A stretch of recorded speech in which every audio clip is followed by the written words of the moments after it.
আজকে আরও একটি ক্লাসে সকলকে স্বাগতম। আজকের ক্লাসে আমরা ছোট্ট একটি স্ট্রাকচার শিখব, যা দিয়ে হাজার হাজার সেন্টেন্স তৈরি করতে পারবো।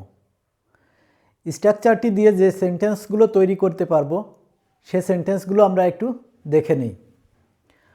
আমাকে ইংরেজি পড়তে হয়, আমাদের ভাত খেতে হয়, তাকে স্কুলে যেতে হয়, আনিশাকে ভাত রান্না করতে হয়, আমাকে ইংরেজি বলতে হয়, আমাদের ফুটবল খেলতে হয়। এখানে প্রত্যেকটি সেন্টেন্সেই বোঝাচ্ছে বর্তমান সময়ে কোনো কিছু করতে হয়, অর্থাৎ বর্তমান সময়ে কোনো কিছু করতে হয়। এ জাতীয় সেন্টেন্স কীভাবে তৈরি করা শিখব, আজকে তার স্ট্রাকচারটি দেখব। স্ট্রাকচারটি হলো, প্রথমে সাবজেক্ট, তারপর am to অথবা is to অথবা are to, তারপর ভার্ব অন বা ভার্বের প্রেজেন্ট ফর্ম, সর্বশেষ এর বাকি অংশ বা অবজেক্ট বসে যাবে, বাকি যে অংশ থাকবে সেটি বসে যাবে। প্রথমে সাবজেক্ট, তারপর হয় am to, না হয় is to অথবা are to, এর যে কোনো একটি, am to, is to, are to এর যে কোনো একটি বসবে এবং ভার্ব অন বসবে। তাহলে আমরা সেন্টেন্সটি তৈরি করা শুরু করি। আমাকে ইংরেজি পড়তে হয়। এখানে আমাকে এর ইংরেজি হলো আই, সাবজেক্ট আই, আর পরে অবশ্যই am to ব্যবহৃত হয়। am to কি করতে হয়? পড়তে হয়। রিড, রিডটা হচ্ছে ভার্ব অন। কি পড়তে হয়? ইংরেজি।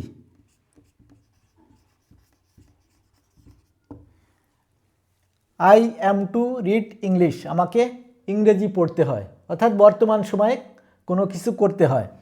তাহলে স্ট্রাকচারে প্রথমে আছে সাবজেক্ট, এখানে সাবজেক্ট আই, তারপর আই থাকলে আমরা am to ব্যবহার করব, এখানে am to আছে, am to ব্যবহার করেছি, এবং এখানে ভার্ব অন বা ভার্বের প্রেজেন্ট ফর্ম এর কথা বলা হয়েছে, তাহলে ভার্ব রিড ব্যবহার করেছি এবং বাকি অংশ বা অবজেক্ট ইংলিশ ব্যবহার করেছি। আমাকে ইংরেজি পড়তে হয়, I am to read English. খুবই ইজি। আমাদের ভাত খেতে হয়, এটি করে দেখি। তাহলে আমাদের ইংরেজি কি হবে? উই হচ্ছে সাবজেক্ট, এরপরে উই থাকলে আমরা আর টু ব্যবহার করব। am to, is to, are to আছে, মধ্যে আর টু ব্যবহার করব। উই আর টু কি করতে হয়? ভাত খেতে হয়, তাহলে ইট, ভার্ব হচ্ছে ইট রাইস। খুব সহজে হয়ে গেল। প্রথমে সাবজেক্ট নিলাম উই, তারপর স্ট্রাকচার অনুযায়ী আর টু, তারপর ভার্ব অন বা প্রেজেন্ট ফর্ম, এরপর object. We are to eat rice, আমাদের ভাত খেতে হয়। নেক্সট সেন্টেন্স করে দেখি। তাকে স্কুলে যেতে হয়, তাহলে তাকে এর ইংরেজি হবে হি, এটি সাবজেক্ট। হি থাকলে আমরা am to, is to, are to আছে, তাহলে is to ব্যবহার করব। is to কি করতে হয়? যেতে হয়, ভার্ব হচ্ছে যেতে হয়, গো। কোথায় যেতে হয়? স্কুলে, টু স্কুল।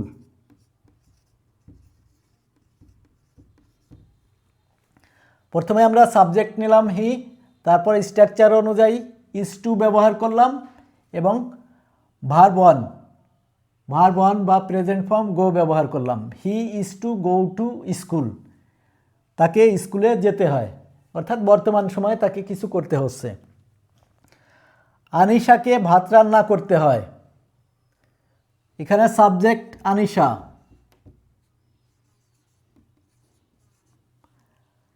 আনিশা যেহেতু একজন মাত্র ব্যক্তি, সাবজেক্ট কর্তা একজন হলে তাহলে ইজ টু ব্যবহৃত হবে। ইজ টু ব্যবহার করলাম। কি করতে হয়? রান্না করতে হয়। ভার্ব হচ্ছে কুক। কুক ভার্ব ওয়ান বা ভার্বের প্রেজেন্ট ফর্ম। কি রান্না করতে হয়? ভাত। খুব সহজেই হয়ে গেল। প্রথমে আমরা সাবজেক্ট আনিশা নিলাম, তারপর ইজ টু ব্যবহার করলাম এবং ভার্ব ওয়ান কুক ব্যবহার করলাম, বাকি অংশ বসে গেল। Anisha is to cook rice, আনিশাকে ভাত রান্না করতে হয়। আমাকে ইংরেজি বলতে হয়, তাহলে সাবজেক্ট আই,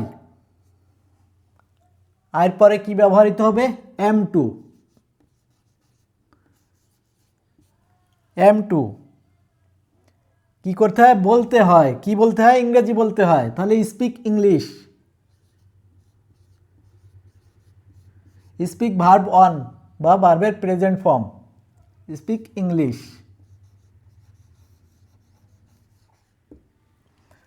এখানে স্ট্রাকচার অনুযায়ী প্রথমে সাবজেক্ট, তারপর এম টু ব্যবহৃত হয়েছে এবং ভার্ব ওয়ান, এরপর ইংলিশ। আমাদের ফুটবল খেলতে হয়, আমাদের, তাহলে উই থাকলে আমরা আর টু ব্যবহার করব। আর টু। খেলতে হয়, তার মানে ভার্ব প্লে।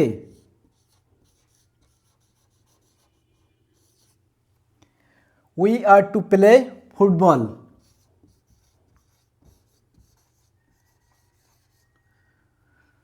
খুব সহজেই হয়ে গেল। এখানে স্ট্রাকচার অনুযায়ী সাবজেক্ট উই, তারপর আমরা স্ট্রাকচার অনুযায়ী আর টু ব্যবহার করলাম এবং ভার্ব প্লে বসালাম এবং ফুটবল। আমাদের ফুটবল খেলতে হয়, we are to play football.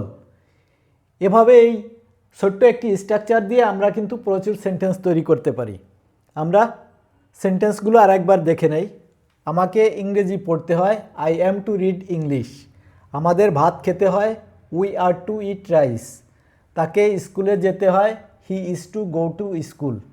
আনিশাকে ভাত রান্না করতে হয়, Anisha is to cook rice. আমাকে ইংরেজি বলতে হয়, I am to speak English. আমাদের ফুটবল খেলতে হয়, we are to play football. এখানে যে সেন্টেন্সগুলো বলা হয়েছে এগুলো কিন্তু আমরা প্রায়ই কথাবার্তায় ব্যবহার করে থাকি। এই স্ট্রাকচারটি দিয়ে আমরা প্রচুর সেন্টেন্স তৈরি করতে পারবো ইনশাআল্লাহ। ধন্যবাদ।